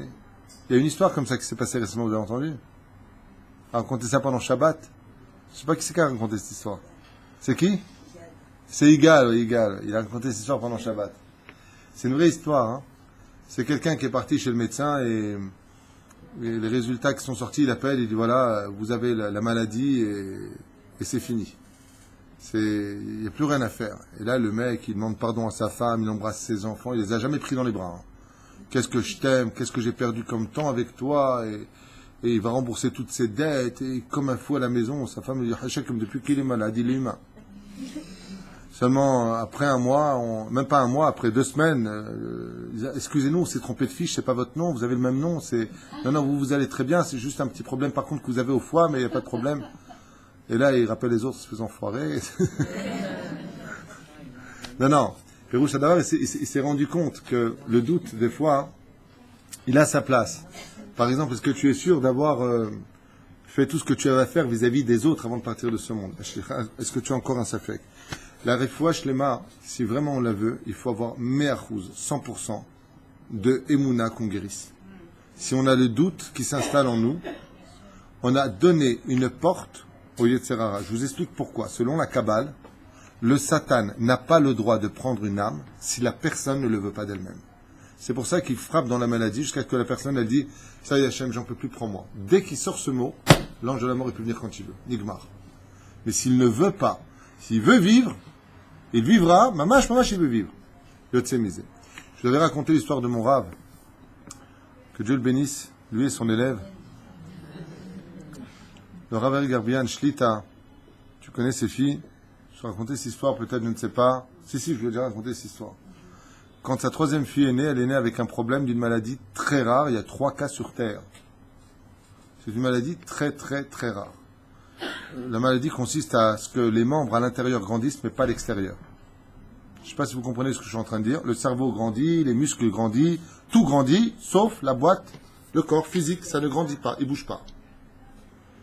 Donc le professeur qui a annoncé ça au Ravarié lui a dit « Écoutez, on a fait les examens, c'est un cas très rare. » Maintenant, le Rav, il était dans le couloir de Hadassan Kerem, à Jérusalem, et il lui a dit « Non. Qu'est-ce que tu es en train de... Tu es en train de me parler de cas très rares et machin. » Le professeur, il lui a dit, oui, je comprends votre anxiété, mais voilà, maximum 6 mois. Le Rav Ari, à ce moment-là, il a levé les yeux, il a regardé, il lui a dit, je vous promets que dans 6 mois, ma fille sera vivante et c'est moi qui ferai votre espède. Je vous promets que dans 6 mois, ma fille sera vivante, guérie, ira très très bien, mais que par contre, c'est moi qui serai sur votre tombe et qui dirai l'oraison funèbre. Et le Rav Ari lui a donné le dos, mon Rav lui a donné le dos, et est parti d'un pas décidé. 6 mois plus tard, sa fille, Bliaïnara, s'est fait opérer, une opération qui était très lourde. L'opération a très bien réussi, grâce à Dieu, elle est vivante aujourd'hui, je crois qu'elle a 17 ans. Et elle va très bien, elle a grandi, tout va bien. Mais ce que j'ai oublié de vous dire, c'est ce qui s'est passé au Kollel 6 mois plus tard. Kaut Rabbi, un truc de fou. Ce professeur qui était très important a eu des personnes du gouvernement qui sont venues là-bas. Il fallait un Rav très important. Ce jour-là, il n'y avait aucun Rav de libre. Qui ils ont appelé? Le Rav Ari Garbian, qui est enseigné à l'Eshiva du Rav Ovadia Yosef. On lui demande de venir en urgence pour quelqu'un de très important. Quand il arrive sur place, il voit le nom de la personne. C'était autre que le professeur qui est décédé d'une crise cardiaque, comme il lui avait prévu 6 mois plus tard exactement. J'ai posé la question au Rav, j'ai dit c'était une klala. Il lui a dit pas du tout. J'ai pris son énergie, je l'ai mis sur lui. Peut-être 6 mois. Ma fille, elle vivra. Le Rav, il m'a dit, mais moi, j'avais pas de doute quand je l'ai dit. Ton doute, tu te le gardes. C'est Dieu qui décide qui vit, qui meurt, pas toi. Toi, il y a marqué, rapo et rafé. Le médecin, il est là pour guérir, il n'est pas là pour condamner. Il n'a pas le droit, comme ça m'a dit le Rav. Il n'a pas de soute de dire il va mourir, il va vivre. Et Baruch Hashem Kachayu Advarim. J'ai eu un deuxième. Non, il n'a pas insulté, il n'y a pas eu d'insulte. Il y a eu un deuxième cas qui les a rendus fous. Vous connaissez le film Le Viager? Il les a tous enterrés. Ça a été mon père. Que Dieu repose son âme. Toutes les maladies sur lui, le pauvre. Que Dieu repose son âme. Mamache, la rate qui se dilate, le menton qui est trop long, à col, il y a tout. Ouais. Chaque médecin, il disait maximum un an. 10 ans plus tard, mon père dit, Meskoun, Marboun, celui-là, il est mort. Marboun, celui-là, il est mort. Marboun, ils ont rendu chèvre. Pieds coupés, machin, truc, chouette, comme ça. Il les a tous enterrés. Hachem, c'est lui qui décide. Anilor Otselamut. Il n'y a pas de doute. Qu'on n'ait jamais de doute. C'est pour ça que je vous dis quelque chose qu'il faut retenir. Une fois, Rabbi Moshe Deri, je lui ai demandé quel était le secret de la réussite. À Rabbi Moshe Deri. Il m'a répondu la phrase suivante. N'essaye jamais. Fais ou ne fais pas. J'avais 18 ans, j'avais rien compris. J'en ai 22 et j'ai toujours pas compris. Je répète la phrase de Rabbi Moshe Deri dans son salon, sur son fauteuil. Je lui dis, Kvodarav, quel est le secret de la réussite sur terre? Il m'a répondu cette phrase. Fais ou ne fais pas, mais n'essaye jamais une chose. J'avais pas compris ce que ça voulait dire.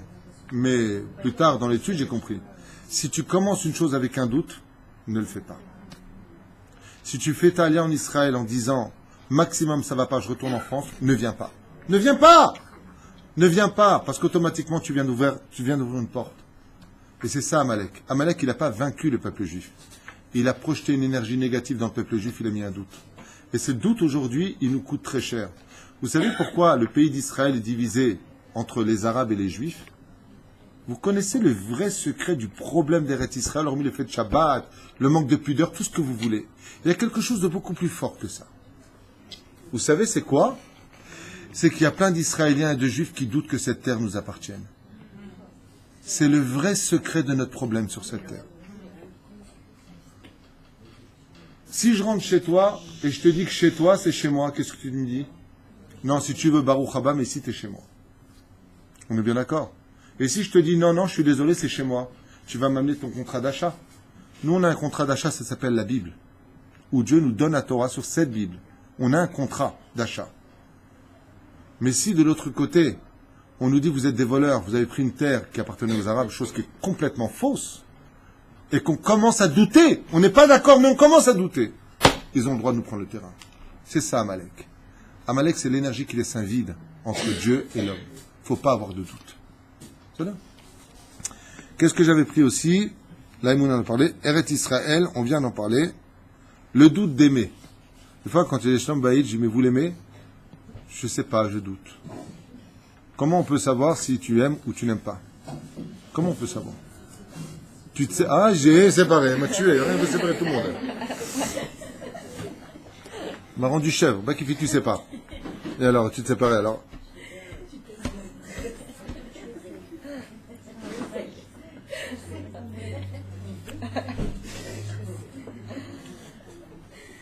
C'est très compliqué de définir si Bémet on aime ou pas. Aimer, on a fait un cours sur le sujet, je ne veux pas m'attarder dessus, mais si tu veux savoir si vraiment tu aimes ou tu n'aimes pas, la réponse est très simple. Est-ce que tu es prêt encore à donner? C'est tout. Si tu as de la force de donner, c'est que tu aimes. Si tu as de la force à chercher encore à améliorer une situation, si tu te bats pour cela, c'est que tu aimes. Si tu n'en as pas envie, c'est que le doute n'a plus le bien d'excès, c'est que tu n'aimes plus. Si tu es capable de donner le dos sans te soucier de la souffrance de l'autre, c'est que quelque part, tu n'as plus assez d'amour pour toi et pour lui. Parce que aimer dans la Torah, c'est être capable d'aimer pour moi et pour l'autre. C'est-à-dire sans attendre spécialement en retour. Comme vos enfants. Est-ce qu'il y a plus ingrat au monde que des enfants? Il n'y a pas. Tout leur est dit, tout ce que tu as fait pour eux, ont été oubliés comme du papier dans les toilettes, avec tout respect que je vous dois. C'est tes enfants maintenant. Et quand tu leur refuses un truc sur 10 où tu as dit oui, ben, la seule chose qu'ils retiendront, c'est ben, tu m'as refusé ça. Et pourtant, rien qu'on leur donne. Rien qu'on leur donne. Et sur quel pied on danse avec eux? Sur le fait qu'on ait une chose dans la tête. On peut leur dire, dégage de la maison, tu me saoules, je te supporte pas. En réalité, on n'a que de l'amour pour eux. Mais c'est tout simplement, pas un doute, simplement le fait de dire que, voilà, j'ai besoin de te remettre un petit peu en question, c'est des paroles d'amour qui sont mal exprimées. C'est des nerfs, c'est de la tension, tu sais pas dans quelle situation moi je suis aujourd'hui. Aval dans mon cœur, j'ai aucun doute. Béhémet, je t'aime. Et ça, c'est le Pérouche Adavar, que si tu es encore prête à donner, alors, c'est ce que j'ai dit une fois à un couple. La femme m'a dit, je crois que je l'aime plus. Je lui ai dit, donc, si demain je vous annonce qu'il est mort, il n'y a pas de problème. Elle me dit, ah non, chazvé shalom, elle a regardé comme ça, après, je lui ai dit, non, chazvé shalom. Ben, vous n'avez rien à faire, parce que vous l'aimez plus. Hein? Non. Non. Je parle de mort. Je parle pas de pitié. Quand une femme n'aime pas, il n'y a pas plus dangereux qu'une femme qui n'aime pas. Hein. Il n'y a pas plus grave au monde que ça, même à la limite. À la limite, si elle t'aime pas ta femme, barre-toi. Hein. Parce que l'amour a la faculté de donner des qualités où il y a que des défauts. Ça s'appelle l'amour. L'amour est capable de traduire les défauts en qualités. L'indifférence traduit les qualités en des défauts. C'est toute la différence. De l'autre côté, le Safek, et je vous laisserai avec ça, à moins que vous ayez des questions, a le droit d'intervenir et devient un joker pour la vie dans le domaine de la halakha. Si on me pose une question al pi halakha, selon le Shulchan Aruch, et que j'ai un seul doute, ça veut dire que j'ai 99% de la réponse, mais j'ai un seul doute sur la finalité de la réponse. Le Chachamim nous disent, tu n'as plus le droit de réponse.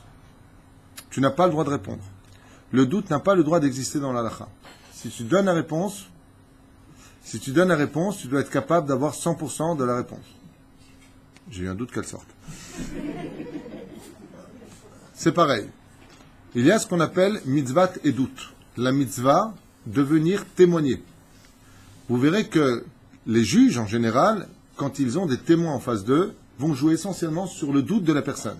Est-ce que vous êtes sûr que c'était vraiment lui? Quelle chemise il... Est-ce que vous êtes sûr que c'était cette couleur? Ils vont instaurer un doute. C'est-à-dire que le doute devient un joker pour sortir le émettre dans ce monde. La havana, ce qu'on appelle la compréhension. Est-ce que tu es sûr d'avoir bien compris? Comment on peut savoir si une personne a bien compris ou pas? C'est très simple. C'est un secret d'enseignement. Si tu es capable de réenseigner clairement ce que tu as appris, c'est que tu l'as compris. Si tu bafouilles, c'est que tu n'as rien compris à ce que tu racontes.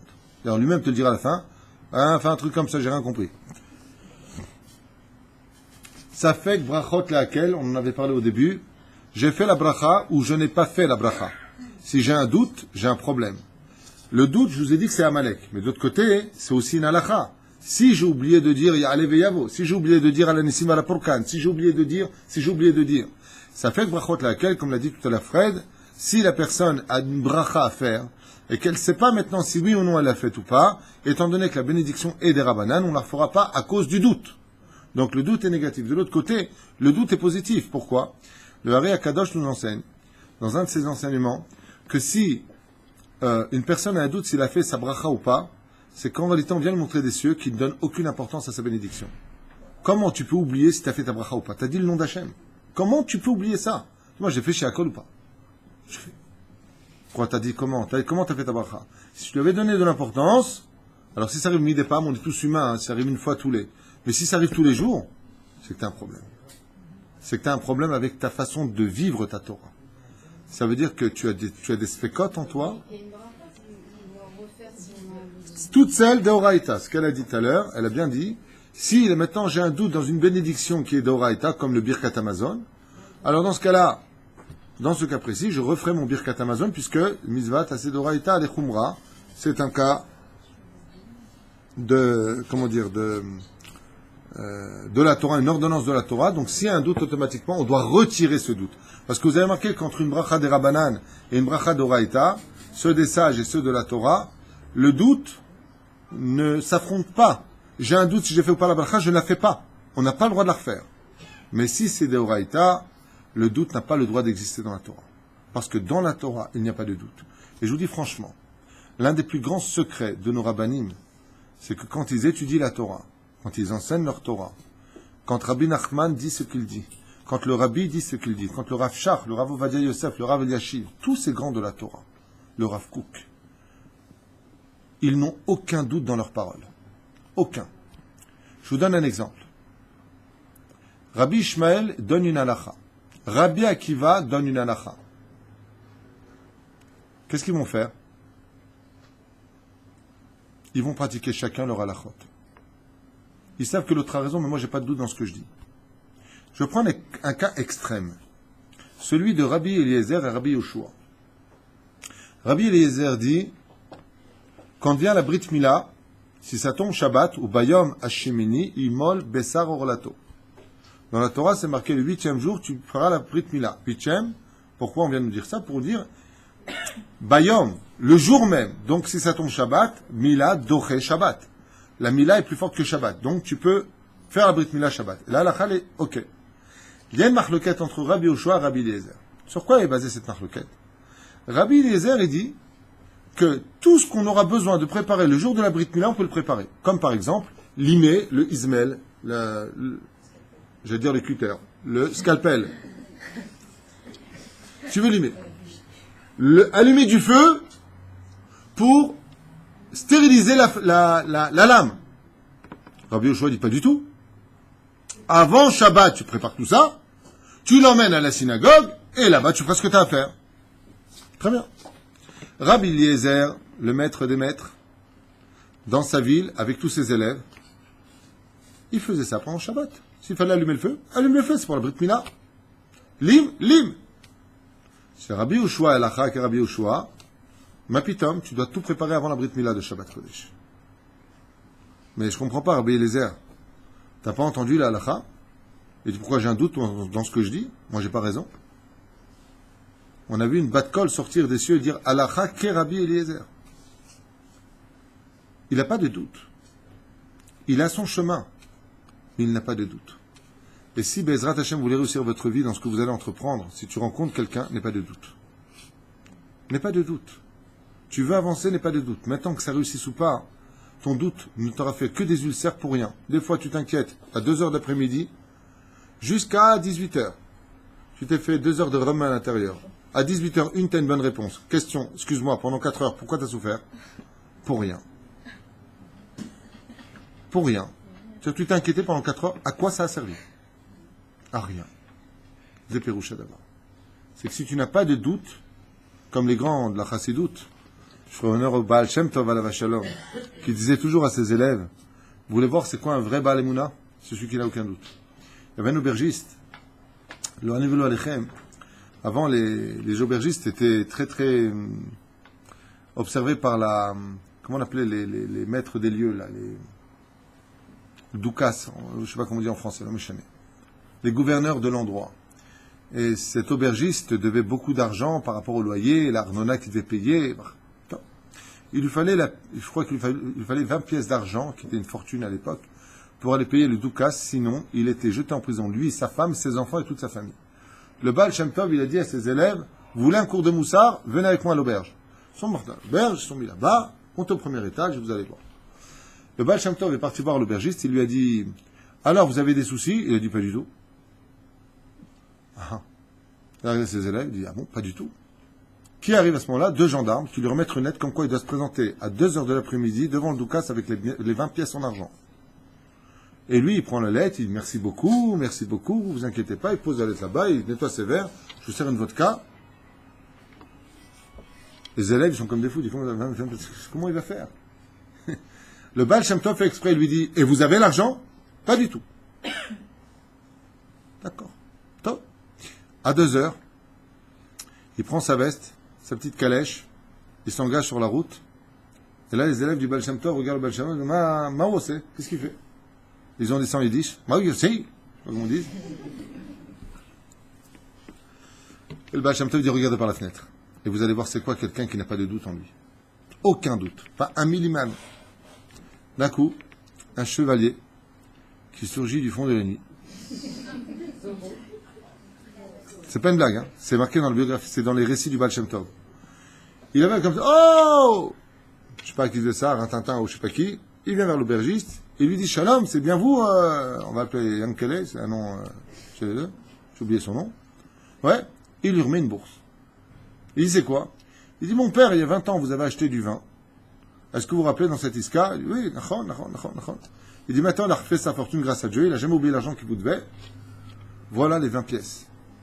Et il ouvre, il y a 20 pièces en argent. L'aubergiste n'y étonné rien du tout, prend cet argent, va payer le doukas et retourne à l'auberge. À 16h, les élèves descendent avec le Baal Shem Tov, ils disent, nous, alors vous avez payé? Il dit, oui, j'ai payé exactement la somme. Il dit, comment vous avez fait? Dieu m'a envoyé je sais pas, j'avais une dette que j'avais oubliée parce que. Laissez-vous. Donc j'ai pris l'argent et je l'ai donné. Il lui dit, mais quand vous y êtes allé, vous aviez l'argent? Il dit non. Alors, qu'est-ce que vous comptiez donner? Les 20 pièces d'or. Les 20 pièces d'argent. Vous avez amassé. La deuxième histoire, j'ai déjà raconté, elle est déjà dans le site, mais je m'en fiche, c'est une de mes histoires préférées. C'est celle de mon pote à moi, Yitzhak. Tu connais Yitzhak? C'est le téléphone, c'est la femme qui garde les enfants.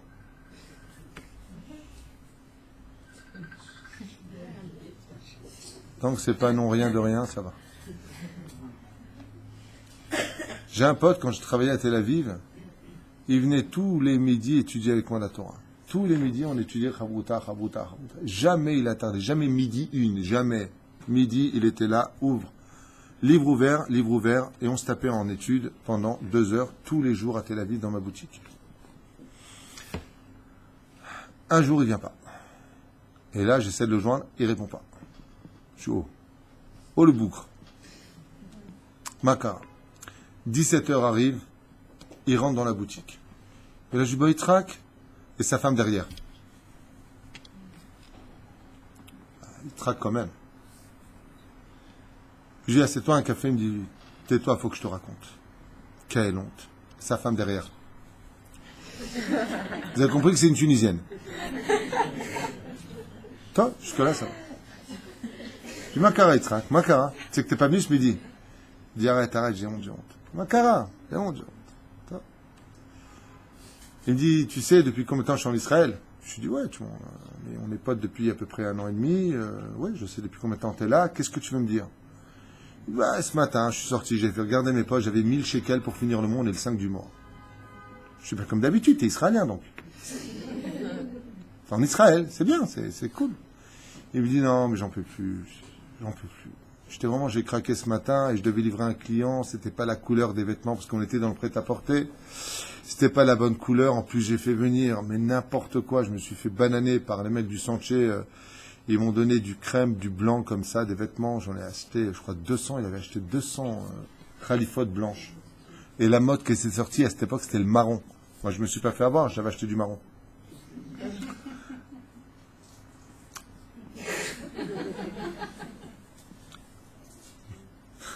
Ça me rappelle des choses. Moi, là, je fais un break. Alors, je dis alors, il dit voilà, je passe devant Rishon LeZion, il y avait une porte de synagogue qui était ouverte. Je freine ma voiture, la voiture de Colombo, là, peine elle roule comme ça, je sors des nerfs, je rentre dans la synagogue et je dis à Dieu tout ce que je pense de lui. Je suis haut. Tout ce que je pense de lui. Je me suis vidé.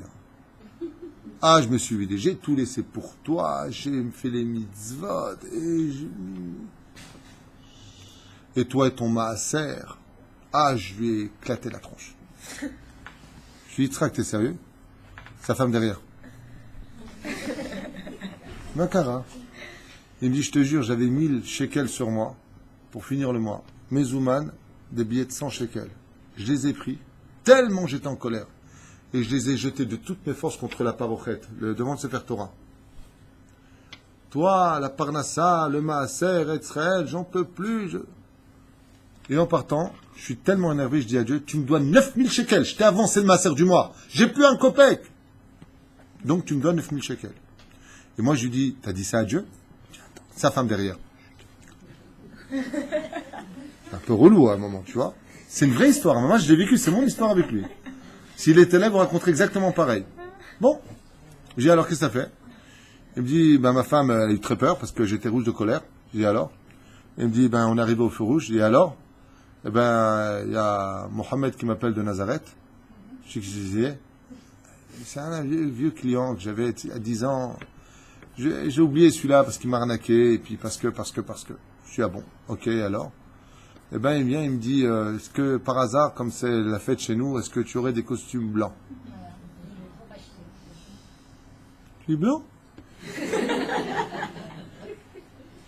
Blanc crème ou blanc blanc? Il dit non, du blanc. Combien t'en veux? Il lui a dit, amène-moi tout ce que t'as. Tout était dans la camionnette. Sa femme derrière. Non, parce qu'il fallait boire en chop. Hein. Top.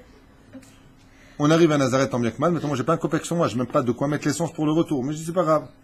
Au téléphone, qu'est-ce qu'il lui dit? Je voulais vous dire. Il lui a dit, si je viens, c'est que du mezouman. Ni chèque, ni rien.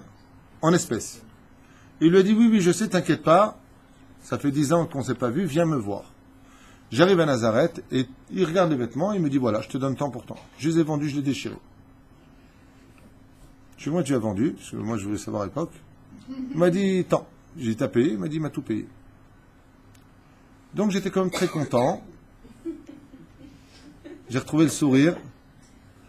J'ai pas regardé le ciel parce que j'avais un peu honte de moi. Parce que je voulais rendre toute la marchandise, j'avais même pas de quoi la renvoyer. Et là, je me retrouve avec un camion vide, la marchandise vendue, d'un coup bourré d'oseille, je sais même pas où le mettre tellement j'ai peur. Je dis alors. Et c'est là sa femme dit derrière. Je suis macara. Il me dit le pire, c'est pas ça. C'est qu'au moment où je pars, il me rattrape et il me donne une enveloppe. Ah non, pas à moi, à sa femme il a donné l'enveloppe, pardon. À sa femme, comme ça il raconte. Il donne une enveloppe à ma femme, et maintenant moi je prends la route. Je suis content, j'ai de quoi mettre de l'essence pour 10 ans. Et il lui dit, au fait, tu te rappelles, il y a 10 ans, je te fais ça et ça, comme tu as de la bonne marchandise, c'est pas que je veux être honnête, il a dit, hein. Mais comme tu as de la bonne marchandise, pour revenir, voilà, je te règle la dette d'avant, comme ça tu as confiance en moi et tu peux me... Il lui a dit, un emona bagoïm.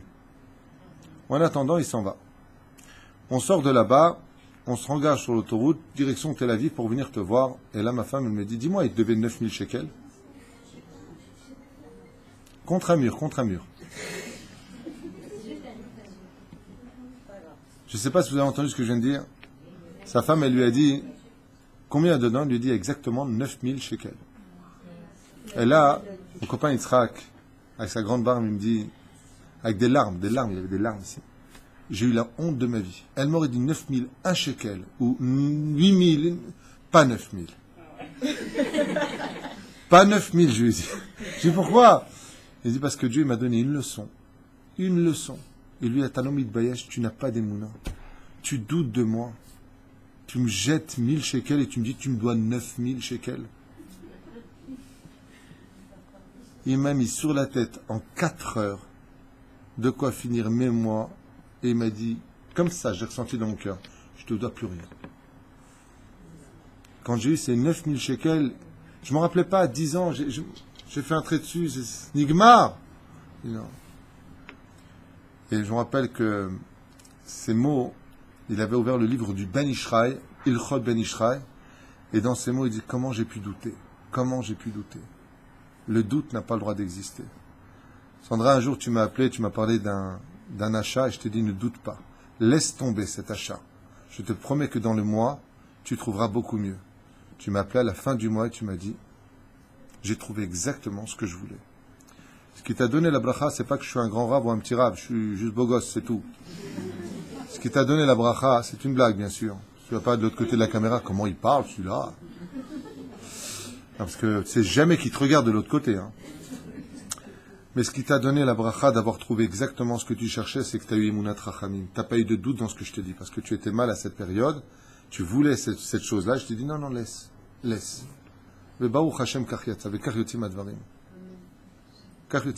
Quand on n'a pas de doute, quand on avance, bien entendu, il faut vous créer les kélim pour cela. Quand vous êtes un couple et que financièrement ça ne va pas, c'est là que le couple il doit être uni. Uni, pas le contraire. Je ne suis pas Mireille Dumas, par contre, pour les trucs privés. Uni. Pourquoi? Parce que si on veut la bracha quand rien ne marche, il y a marqué Hachem Evelchet Amo. Shalom. S'il y a le shalom à la maison, pas de cri, pas d'urgence, j'en peux plus, je vais me suicider, je vais divorcer. Hachem, il te dit, si toi tu tiens pas pour Dieu, je t'aime pour toi. Si je te tends la main, tends-moi la mienne. Non, tends-moi la tienne. Zé Perushalava. La reine, j'avais 2 questions. Je voulais faire un cours d'1 heure et déjà 9h30 à Tchékouijik. Première question. Non, pas de doute. Valérie, une question. Même pas. Non. T'as jamais pris 1000 shekels jeté contre le... Non. Jamais t'as acheté un truc, jamais t'as dit je doute. Hein? Tu as déjà dit? Non? J'ai parlé à un rave d'un garçon qui est tombé de sa teshuva. Et il m'a dit, Al tedag alav, ou yarzor. Je lui ai dit, Shra safek, en lishum safek. C'était sa réponse. Il y a quelque temps de cela, j'avais été voir un rave pour un garçon dont je m'occupais dans l'éducation, enfin de la famille. Et le garçon est tombé de sa teshuva. J'étais voir son rave, qu'il connaissait, et je lui ai posé la question. Et il m'a dit, il reviendra à la Torah. Je lui ai dit, vous le dites pour me faire plaisir ou vous avez un doute? Il me dit, non, en lishum safek. Je n'ai aucun doute. Baruch Hashem, ce Bachour aujourd'hui est en train de lire Trazek, Choser la Torah. Il y a plein d'exemples qu'on pourrait donner. Tout dépendra de l'énergie qu'on dégagera, parce que le doute, c'est une énergie négative qui doit servir les forces du bien. Dans le cas contraire, Chaz v'Shalom, elle peut détruire même le positif. Le doute, comment on travaille le doute? Avec deux choses. La Emouna, c'est-à-dire, je vais m'expliquer comment ça sera, c'est une très bonne question. Si Behemet, c'est le verset qui le dit. Tamim tiou meshem lokechem. Rabban Shimon ben Gamliel nous dit l'ingrédient, faut avoir un rave. Dieu nous dit, sois intègre avec moi, ne calcule pas avec moi. T'inquiète pas. Tout à l'heure, j'étais en réunion avec quelques personnes qui se plaignaient de leur situation. Je leur ai dit, j'ai qu'une seule question à vous poser. Je peux me permettre de le faire devant vous, c'est peut-être pas joli, je sais pas. Ouais? J'aurais dit comme ça, voilà, je suis Dieu, et vous, vous êtes mort. Vous arrivez devant moi. Attends, moi je fais exprès de dire, je joue le rôle, d'accord? J'en dis comme ça. Voilà. Moi je joue le rôle de Dieu. Est-ce qu'une seule fois tu as dormi dehors? Non. Le but c'était de répondre oui ou non. Hein. Est-ce qu'une seule fois tu n'as pas mangé à ta faim? Non. Est-ce qu'une seule fois tu n'as pas eu de couverture? Non. Est-ce qu'une seule fois... Non, non. Je fais, alors de quoi tu te plains depuis tout à l'heure? On m'a dit, punaise, c'est vrai. Hein. Je dis, moi je suis humain, tu t'en sors pas devant Dieu, qu'est-ce que tu vas lui dire? Ouais, mais c'est quand même dur. Non, c'est le doute qui est dans ton cœur qui rend ta vie dure. Aval tachles. C'est ta peur qui te fait peur. Comment on va faire? Comment on va faire? Comment on va faire? Arrête d'avoir peur. Tu fais ta ishtadlout. Tu as fait ce que tu avais à faire. Hachem, ce que tu veux pour moi, Zetovli. Hein? Il y a les tikkunim. Mais excusez-moi de vous dire un truc. Quelqu'un, il va chez le médecin, il dit, oulala, je dois vous opérer tout de suite. Qu'est-ce qu'il dit au médecin? Heureusement qu'on est venu. Merci, docteur. Vous pourrez m'opérer, vous? Le mec, il est en train de te dire, je vais déchirer ta race. Je vais prendre un scalpel, je vais t'ouvrir. Là. Et en plus, quand tu te réveilles le matin, aïe, j'ai mal. Donne-lui de la morphine. Merci, docteur. Je comprends pas. Le mec, il t'a fait souffrir, il t'a ouvert, il t'a charcuté, tu lui dis merci. Tu sais quelle différence? C'est que tu n'as aucun doute qu'il l'a fait pour ton bien. Le jour où on vivra nos épreuves de Dieu, quand on n'aura aucun doute que tout ce qui nous arrive, c'est pour le bien, on saura dire merci à Hachem, même pour le mal. Le Pérouche d'Avar. Kol Tov.